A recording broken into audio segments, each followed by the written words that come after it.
As I said in my introduction, I am a professional magician, illusionist, if that helps your conscience any. And if it's difficult to sell what I offer because no one really needs a magician. You don't wake up one day saying, I really need a magician. You might need an entertainer, you might need a host, you might need an MC, but you never think to yourself, I need a magician. And so for many of you, your product is so unique and it's so amazing and it's so beautiful. It's tough for you to sell or market yourself because what you offer is just so niche. But I just want you to know it's not more niche than being a professional clown. So if I can do it, you can do it. And there's a lot of confusion on how do I describe my product, how do I describe what I do. And if you think it's difficult for you, it's hard for a magician. How do I tell you that I don't really read your mind? I just read something else, or like I can't tell you exactly what I do. I can't show you my secrets. And there's no way for me to really communicate the value of how much study that I've done, but it might be easier for you to do that. And so what I wanted to do is instead of approaching this from my small business, I wanted to approach it from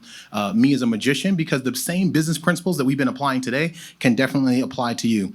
The first thing I learned is that no one cares about the tricks. They're buying an experience. They're buying a transformation. And so as much as I love different illusions and how things come together and the puzzles that I can share with people and how immersive it is, no one cares about that.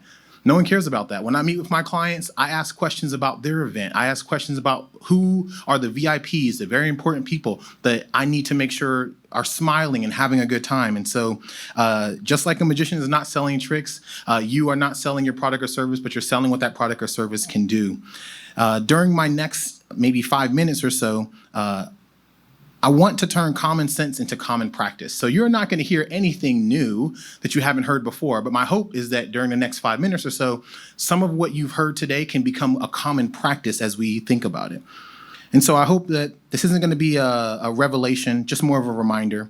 And so less of newfound insights and more of newfound clarity and conviction. We heard this before, that we need to listen to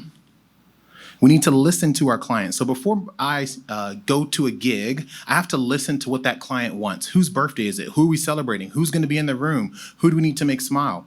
I heard somebody say this, and I think it's worth repeating, that the same letters that are found in the word listen are also found in the word silent. I wrote it down the first time I heard it too. The same letters that are in the word listen are in the word silent. And so sometimes we just need to ask questions and be silent.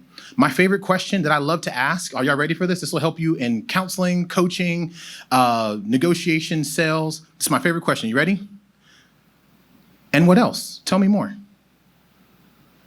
And it's so off-putting because someone might think they just gave you a complete picture of their sales process or a complete picture of what they're trying to accomplish. And just right when they get done, and no matter what they say, no matter how clear it was, no matter how complete it was, just be like, tell me more.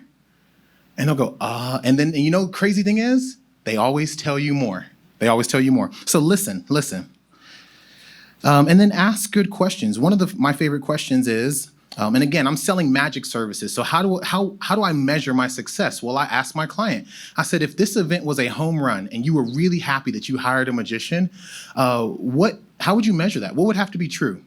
Imagine 2 weeks from now, you're talking about this party and someone brings up the magician. What did they say that would put a smile on your face so that you know that this was a good decision? Right? And this is a pretty popular question. It's called future pacing, and there's so many different ways to ask it. But for me, how do I measure that I've done my job? Well, I just ask you, what would have to be true in order for you to say this was a home run and this was a great decision to hire me as an entertainer? So ask good questions. Next, we are asking questions and we're discovering pain points. Now, pain points are not meant for manipulation. Pain points are meant to heal. Like a doctor would find a pain point so that they can heal. I'm not finding a pain point so that I can press on a nerve and manipulate you into buying something that I'm selling. I'm finding a pain point with the hope that I might be able to heal and I might be able to share what I can do with you, not sell something to you, but I'm sharing something with you. So yes, I do have to ask tough questions to find those pain points, but I'm not finding them in a way to try to manipulate your emotions or twist your arm. So I ask questions like, what have you tried before? Why don't you go with the person that you went with last time? So you can find those pain points not as a way to exploit them, but hopefully as a way to heal. Tailoring your solution. So after you find those pain points, you can tailor your solution. I don't change my product or service. I don't really change my show. I don't change what I offer, but I do change what I highlight about what I offer. So I don't change my routines, right? But I might change an aspect of them to tailor them to what you need. And so 80% of what you're going to get is going to be exactly the same. There's just maybe 10 or 20% that I can highlight about my product that might be relevant to our conversation. Your client is the hero, not your product, not your service. I know we've heard this before, but if you're going to mention something about your product or service, I love the Russell Brunson framework, feature, benefit, meaning. So here's the feature of my product. Here's how it benefits you, and here's what it means. So this clicker features a sleek design. Who cares? So features a sleek design so that you can hold it in one hand with minimal visual interference. Okay, who cares? What's the benefit? Feature, sleek design. Benefit, I can hold it sleekly, meaning that I can look professional when I present. See how I'm driving it to an actual meaning to you. And so for your product or service, don't just focus so much on your feature, but what's the feature? What's the benefit? But then what's the meaning behind that benefit?